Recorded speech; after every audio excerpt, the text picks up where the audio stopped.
ಕೇರಳದ ಮಹಾ ದುರಂತದಲ್ಲಿ ಇಡೀ ಊರಿಗೂರೇ ಕೊಚ್ಚಿ ಹೋಗಿರುವಂಥದ್ದು. ಇದ್ದ ಊರು ರಾತ್ರಿ ಕಳೆಯುತ್ತಿದ್ದಂತೆ ಮಾಯವಾಗಿದೆ. ಅಂದರೆ ಅಷ್ಟೊಂದು ಪ್ರಮಾಣದಲ್ಲಿ ಬಂದಂಥ ನೀರು ಸಂಪೂರ್ಣವಾಗಿ ಊರೇ ಕೊಚ್ಚಿಕೊಂಡು ಹೋಗಿರುವಂಥದ್ದು. ಈಗ ನಾವು ಚೂರಲ್ಮಲೆ ಎನ್ನುವಂಥ ಗ್ರಾಮದಲ್ಲಿದ್ದೇವೆ. ಗ್ರಾಮದ ದೃಶ್ಯವನ್ನು ತೋರಿಸ್ತೇನೆ. ಇದು ಚೂರಲ್ಮಲೆ ಎನ್ನುವಂಥ ಗ್ರಾಮ ಮತ್ತು ಇದು ದೇವಸ್ಥಾನ ಆಗಿತ್ತು. ಆದರೆ ಸಂಪೂರ್ಣವಾಗಿ ಆ ದೇವಸ್ಥಾನದ ಸಣ್ಣ ಪುಟ್ಟ ಕುರುಗಳು ಬಿಟ್ಟರೆ ಇನ್ಯಾವುದೂ ಕೂಡ ಸಿಗ್ತಾ ಇಲ್ಲ. ಜೊತೆಗೆ ಇಲ್ಲಿ ನೂರಾರು ಮನೆಗಳಿದ್ದು ನೂರಾರು ಮನೆಗಳು ಕೊಚ್ಚಿ ಹೋಗಿರುವಂಥದ್ದು. ಈಗೆಲ್ಲವೂ ಕೂಡ ರಕ್ಷಣಾ ಕಾರ್ಯದಲ್ಲಿ ಕಾರ್ಯಾಚರಣೆಯಲ್ಲಿ ತೊಡಗಿದ್ದಾರೆ. ಜೊತೆಗೆ ಒಂದಷ್ಟು ಮೃತದೇಹಗಳನ್ನು ಹೊರತೆಗೆಯುವಂಥ ಕೆಲಸ ಕೂಡ ಮಾಡ್ತಾ ಇರುವಂಥದ್ದು. ಅಂದರೆ ಸಂಪೂರ್ಣವಾಗಿ ಊರು ಕೊಚ್ಚಿ ಹೋಗಿದೆ. ಊರಿನಲ್ಲಿದ್ದಂಥ ಸಾಕಷ್ಟು ಜನರು ಮೃತಪಟ್ಟಿದ್ದಾರೆ. ಆದರೆ ಆ ಊರಿನ ಬಗ್ಗೆ ಮತ್ತು ಊರಿನಲ್ಲೇ ಇದ್ದಂಥವರು ಸ್ಥಳೀಯರೊಬ್ಬರು ನಮ್ಮ ಜೊತೆ ಇದ್ದಾರೆ. ಅವ್ರನ್ನೇ ಮಾತಾಡಿಸ್ತಾ ಹೋಗ್ತೇನೆ. ಊರು ಹೇಗಿತ್ತು, ಅವರ ಎಕ್ಸ್ಪೀರಿಯನ್ಸ್ ಬಗ್ಗೆ ಎಲ್ಲವನ್ನು ಕೇಳ್ತಾ ಹೋಗ್ತೇನೆ ಅವ್ರನ್ನ. ಸರ್, ನಿಮ್ಮೂರು ಈಗ ಹೇಗಿದೆ ಸರ್? ಮುಂಚೆ ಹೇಗಿತ್ತು ಅಂತ?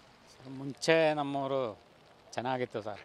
ಒಳ್ಳೆ ಚೆನ್ನಾಗಿತ್ತು. ನಮಗೆ ಸ್ವರ್ಗ ಅಂತಲೇ ಹೇಳ್ಬೋದು. ಆ ಥರ ಇತ್ತು. ಫ್ರೆಂಡ್ಸು ಎಲ್ಲ ಫ್ಯಾಮಿಲೀಸು ಎಲ್ಲ ಆಗಿ ಒಳ್ಳೆ ಚೆನ್ನಾಗಿತ್ತು. ಇವಾಗ ಬಂದು ನೋಡುವಾಗ ನಮಗೆ ಒಂಥರ ಭಯಾನಕವಾಗಿದೆ. ನೋಡೋಕ್ಕೆ ಆಗ್ತಾ ಇಲ್ಲ. ಆ ಥರ ಒಂದು ಸಿಚುವೇಶನ್ ಆಗಿಬಿಟ್ಟಿದೆ ಇಲ್ಲಿ. ಈ ದೇವರ ನಾಡು ಅಂತ ಕರಿತೀವಿ ಕೇರಳನ, ಆದರೆ ದೇವ್ರಿಗೂ ಕೂಡ ರಕ್ಷಣೆ ಇಲ್ಲ ಅಂತರ ಆಗೋಗಿದೆ ಇಲ್ಲಿ. ಹೌದು ಸರ್, ಹೌದು.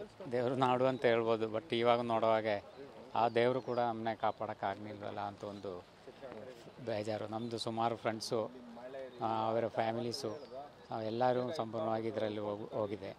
ಸುಮಾರು ಒಂದು 300 ಜನ ಇವಾಗಲೇ ಗೊತ್ತಿರೋದು ಅಷ್ಟಕ್ಕೆ ತೀರೋಗಿದೆ. ಇನ್ನೂ ಒಂದು 150-200 ಬಾಡಿ ಸಿಕ್ಕಿಲ್ಲ. ಅವ್ರದ್ದು ಮಿಸ್ಸಿಂಗ್ ಆಗಿದೆ. ಗೊತ್ತಾಗಿಲ್ಲ ಇನ್ನು ಎಲ್ಲಿ ಹೆಂಗೆ ಅಂತ. ಒಂದೊಂದು 25 ಕಿಲೋಮೀಟ್ರ್ ಆ ಕಡೆ ದೂರದಿಂದೆಲ್ಲ ಬಾಡಿಗಳು ಸಿಕ್ಕಿದೆ.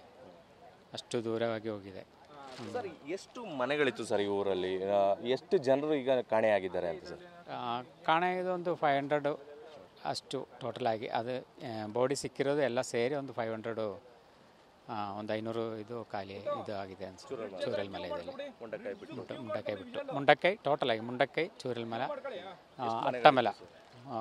ಒಂದು ಮನೆಗಳು ಅಂದರೆ ಟೋಟಲಾಗಿ ಒಂದು 10,000 ಮನೆಗಳಿದೆ. ಅದರಲ್ಲಿ ಈ ಇದಾಗಿರೋದು ಫ್ಲಡ್ ಆಗಿ ಅದು ಅಫೆಕ್ಟ್ ಆಗಿರೋ ಏರಿಯಾ ಸೈಡಲ್ಲಿ ಇರೋ ಮನೆಗಳು ಅದೆಲ್ಲ ಮನೆ ಒಳಗಡೆ ಇರೋ ಫ್ಯಾಮಿಲೀಸು ಅವರೆಲ್ಲ ಹೋಗಿದೆ. ಈಗ ನಿಮ್ಮದು ಮನೆಯಲ್ಲಿತ್ತು ಸರ್, ನೀವು ಎಲ್ಲಿದ್ದೀರಿ? ಒಂದು ಸ್ವಲ್ಪ ದೂರದಲ್ಲಿ ಎಫೆಕ್ಟ್ ಆಗಿಲ್ವಲ್ಲ, ಅದರಿಂದ ಸ್ವಲ್ಪ ಮುಂದೆನೇ ಇರೋದು ನಮ್ಮದು ಮನೆ. ನಮ್ಮದು ಏನು ಇದು ಆಗಿಲ್ಲ. ಬಟ್ ನಮ್ಮ ಫ್ರೆಂಡ್ಸು ರಿಲೇಟಿವ್ಸು ಯಾರೂ ಇಲ್ಲ ಇಲ್ಲಿ ಜಾಸ್ತಿ. ಫ್ರೆಂಡ್ಸು ಎಲ್ಲ ಹೋಗಿದೆ. ಫ್ರೆಂಡ್ಸು, ಅವರ ಮಕ್ಕಳು, ಅವರ ಫ್ಯಾಮಿಲೀಸು, ತಂದೆ ತಾಯಿ ಅವರೆಲ್ಲ ಹೋಗಿದೆ. ಎಷ್ಟು ಜನ ಹೋಗಿದ್ದಾರೆ? ನನ್ನದು ಫ್ರೆಂಡ್ಸು ಆಗಿ ಕರೆಕ್ಟಾಗಿ ಒಂದು 36 ಜನ 35 ಜನ ನಮ್ಮದು ಫ್ರೆಂಡ್ಸ್ ಅವರು ಹೋಗಿದೆ. ಮಿಸ್ಸಿಂಗ್ ಆಗಿದೆ. ಕ್ಲಾಸ್ಮೇಟ್ ಫ್ರೆಂಡ್ ಅವರೆಲ್ಲ, ಕ್ಲಾಸ್ಮೇಟ್ ಫ್ರೆಂಡು, ಅವ್ರ ಫ್ಯಾಮಿಲೀಸು. ಪಕ್ಕದಲ್ಲಿ ಸ್ಕೂಲ್ ಇದೆ, ಎಲ್ಲ ಜೊತೆ ಇಲ್ಲೇ ಪಕ್ಕದಲ್ಲಿ ಓದಿದ್ದು. ಆ ಸ್ಕೂಲು ಕೂಡ ಎಲ್ಲ ಹೋಗಿದೆ. ಈಗ ಸ್ಕೂಲು ಸಂಪೂರ್ಣವಾಗಿ ಹೋಗಿದೆ. ಈಗಲೂ ಇದು ನಡೀತಾ ಇದೆ. ಇವರು ಆರ್ಮಿ ಅವರೆಲ್ಲ ನಿಂತಿದ್ದೀವಿ ಸರ್ ನಾವು. ಹೌದು. ಆ ದೇವಸ್ಥಾನ ಇಲ್ಲ ಈ ದೇವಸ್ಥಾನನೇ ಇಲ್ಲ ಈಗ. ಅದೇ ಬೇಜಾರಾಯ್ತಾ ಇರೋದು.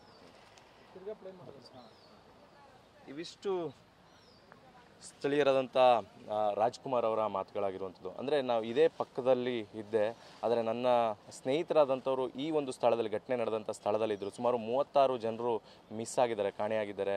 ಅವರೆಲ್ಲ ಮೃತಪಟ್ಟಿದ್ದಾರೆ ಅನ್ನುವಂಥ ವಿಚಾರವನ್ನು ಹೇಳ್ತಾ ಇರುವಂಥದ್ದು.